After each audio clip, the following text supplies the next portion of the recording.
Hi folks, you're with Tacitus today at your Pushback channel, and thank you for joining this audio live stream. In this essay, I'd like to talk about movie making, particularly movies that are based on novels. Could be factual, I guess, but novels in this case. Now, I've mentioned before when movies are being made today, the structure of the novel is being changed to insert black people into leading roles, to make white people look bad, to delete white people out entirely, and to introduce a diverse cast. No other civilizations in the world are doing this. You're not seeing the Indians, Bollywood replacing brown people with blacks or Chinese or white people. In the Chinese movie industry, you don't see the Chinese replacing their actors with blacks or white people or Indians or anyone else. The Japanese don't. So really, it's only the white civilization that's so absolutely the white civilization under the control of the globalists that's so determined to destroy its own history and its own sense of honor and sense of purpose and so on. So the movies are used to push propaganda that is to degrade the white civilization, and they're going about it sort of gangbusters there. But there was a movie that I saw. It's an older movie, but I'd seen it for the first time. But I'd read part of the novel. Now the novel was set in the 1950s, and it's about a woman whose husband dies out of despair in some ways because she's blowing all their money and is doing all sorts of crazy things with the money, gambling and whatnot. But so the husband who's in poor health, dies, and in the novel he dies really from despair and anguish. He loves this woman who is constantly going out partying and so on. Now you could say he's a wimp or something like that, but that's the. And when he dies, she constantly tells the kid that all the debts we have, it's all because of your evil, wicked dad, so the reason you don't get much to eat, you don't have new clothes, or you don't have things, is because of all the debts he did, and I have to work so hard. Meanwhile, she's going to the hairdressers every day and buying fancy clothes and expensive perfumes and partying and so on. So she's portrayed in a very unflattering light. He's got some buddies in the neighborhood, and he's, I don't know, 10 or 11 years old or something like that. He's got some buddies in the neighborhood, and they sort of hang out together, and the part of the narrative of the novel is that the kids sharing stories between themselves. So anyway, he befriends some older boys so anyway, the mother's always going away supposedly for these symposiums or something on the weekend, but really it's just to get laid. The only way she can get a job is because she's got no skills and she's lazy and hopeless. The only way she can get a job is to agree to fuck the boss and keep a job that way, or get and keep a job that way. If she can find a guy who's pay her a bit more to fuck her, then she'll head off with them, and so on. So anyway, an unflattering portrayal of women and the abuse of neglect, probably more than abuse of a child, a young boy in this instance. Now, this sort of strikes a little bit of resonance with me, because I remember as a kid, I don't know, I'd have been 11 or something, I suppose, somewhere around that. There was 12 maybe. There's a kid down the road, and I think the father died in an industrial accident, and the mother got quite a big payout, but managed to blow it all, and so she was really just going out a lot. I suppose looking back as a kid, I didn't see it this way, but going back, I suppose she wasn't bad looking, and she managed, she was constantly meeting up with guys who effectively would pay her bills, but the child was just a distraction. She just didn't want him around, and the kids. So she was sort of kicking him out. Now go out. You're not allowed in the house, and you just see him sort of wandering around. She's sort of screaming at him as well. You just see him wandering around at a complete loss, and he was a little bit younger than me, but I remember the look on his face. He looked at me, "Will you be my friend?" That sort of thing. And I look back now, and it's something terribly sad about it all. I didn't quite see it that way as a kid, but so he reminds me somewhat of the kid who's portrayed in this novel. Anyway, Hollywood decides to make a movie about it today, or a few years ago, and boy, do they fucking rewrite it. It's hinted at and implied or sort of gently suggested that the woman maybe could be a little bit more attentive to the kid, maybe just a little bit more. I mean, just she's kind of maybe just a little bit spending, just a bit too keen to go out and have a good time. But hey, she's young, she's attractive, and what's wrong with that? So it's hinted at, but not. She's not portrayed in a negative light.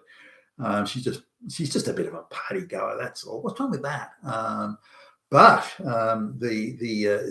rather than saying that she's got no skills and flirts, outrageously flirts with men to try and get jobs on the basis of exchanging sex for money, instead of that, it's those evil fucking white men, those fucking Nazis, oppressing that poor helpless, the oppression of it all, oppressing this poor helpless woman, taking advantage of her, violently raping her and beating her up, those fucking Nazis, and she's just a woman, a helpless woman oppressed by these Nazis. So that's the depiction of the dynamic of what's going on, and instead of having boys as his friends, one substitute for a girl who's way smarter than the boys, by the way, and she's really the leader of the group, and every man is portrayed, or adult male is portrayed typically as a violent abuser and oppressor of women who have no rights, these evil men, and so on.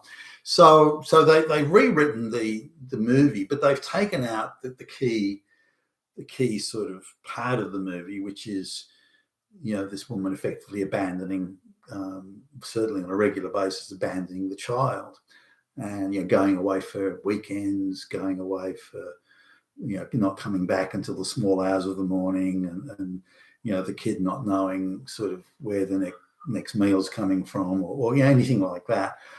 That pretty much was all taken out of the movie, and the movie was really about this poor woman being oppressed by these evil white men. There was one of the sort of school kids was who's a bad guy and who tries to beat up the girl and everything like that. He's portrayed as a Nazi, in caricature. The blonde and the look and the Jewish directors and producers. I'm sure it's just coincidence they did that. I'm sure it was just a pure coincidence. But here's this Nazi in caricature who's a bad guy and doing bad things, oppressing women and so on. So anyway, you look at it. Why do the fucking movie in the first place? Why say it's based on a novel and then rewriting the entire purpose of the novel? The reason that the kid's in a difficult situation with the mother is because the deadbeat fucking dad. He's a fucking deadbeat, the dad. That's all there was to it. The mother's just trying her best in a world that is run by and is oppressed by fucking Nazis. So they've tried to redo the whole thing. Now, I don't know why they don't just leave it as it was, but I think this is an important issue of Western history, and I think as much as anything else, we should be addressed and should be put into the historical sort of facts of the past. And there were situations like this, and I say, I saw one sort of firsthand. So it certainly rings true for me. But what I've noticed a number of times, I've been talking to women, who now in their 50s and 60s, that sort of thing, women who in the 1970s, or even older women, and going back to the 1960s, where they tried. This is after the pill was available, by the way. They tried what was known or what was seen at the time as entrapment pregnancy. So they're seeing a guy and they want to get married. They want to settle down or perceive they did at that point. Now, bear in mind, even when I left high school, it wasn't unusual for girls to get married straight out of school. It wasn't, I wouldn't call it widespread, but equally it wasn't uncommon. And the idea that there wouldn't be that many women sort of under the age of, back then, there wouldn't be many women under the age of, say, 23 that weren't married now, or certainly 25, say. The free-spirited women who would live sort of the bohemian lifestyles in the inner city type suburbs, they may stay single for longer or not be that interested in marriage and family. But some of those were high-priced call girls and those sorts of things. But anyway, the amount of women who would get pregnant on purpose, they would stop taking the pill, claim they'd forgotten to take it, something like that, and then they would become pregnant, and they would then present this. Well, look, Billy Bob, I'm pregnant. Says Billie Jean. We should get married. Or put the, no pun intended, put the pregnant question out there. We should get married. Look, I've got this baby, it's yours. Often it wasn't, by the way. It was often some other guys. But that didn't matter. The guy who was presumed to be the most reliable and stable, income earner or having that potential, he'd be presented with the, it's yours. I'm not seeing anyone else, she says. It's yours. And we should go. And there were plenty of what were generically termed shotgun weddings that went on at the time. But the reality was that it was an attempt to entrap the guy by use of pregnancy. That'll tie him down. That'll make him mine. And sometimes it worked, sometimes it didn't. Sometimes it goes, well, I don't give a shit. How do I know it's mine? I don't care. You should have taken the pill, not my problem. And then the guy would go. So if the woman had had brought the birth to full term and had the baby, she would think, okay, well, the guy's not around, so I haven't got his income to live off. I can't really earn an income if I've got a child here. My parents won't take the child, so that's off the table. There's no grandparents around to look after the kid, or they can't afford it, they don't want to, or it's inconvenient or something. So the only thing I can do is put the child up for adoption. Now, there was an industry at the time, or a view at the time, where they would ask the woman, well, how are you going to look after the child? Again, do you have grandparents? What do you think? And so they would say, well, look, we can put the child up for adoption because there are childless couples out there, many of them who have considerable financial means, and they can give this child a much better life than you can. So, and anyway, your boyfriend's only a labourer, so how's he going to, and he's not interested anyway. So there were a lot of women giving their children up for adoption, sometimes willingly, sometimes accepting the reality that the kid can get a better life with someone else. Sometimes not that keen on the idea, but accepting the inevitable. Now that around sort of that time, generally, single mother parenting payments started to come in. And not long after, there was things like child support. Because once the single mother parenting payment came in, the government then Western governments want to say, well, we want to recoup that loss. We should go after the men for child support. This is particularly the case in the United States, chasing after black men for child support. And then it grew into a sort of an industry that really, spider's web that caught every man in effectively. So So the idea of children being given up. So I talk to women, again in their 60s and so on, who say, "Oh no, I got pregnant," and they're more candid about it now than they might have been at the time. "Oh yeah, I was going with this guy. I thought it was pretty good, and I thought if I say I'm pregnant, and then he would marry me and settle down with me and that sort of thing." But it didn't work out, and he didn't want to. He was on again, off again. But as soon as the baby was born, he kind of disappeared, and he didn't want that responsibility. And so my question, as gently as I can, well, why would you try on such a high risk strategy as that, knowing that the high risk, but the stakes are so high? You've got another human life here, and you're just using it as a gambling chip, as a fucking pawn in your game of trying to control this guy. Oh, well, why not? I'm a woman. I'm allowed to if I want to, and I can do. What's wrong with that? And so they sort of shrug it off as being, well, hey, I tried it, it didn't work. What's the problem with that? Which kind of intrigues me that they would be that blasé.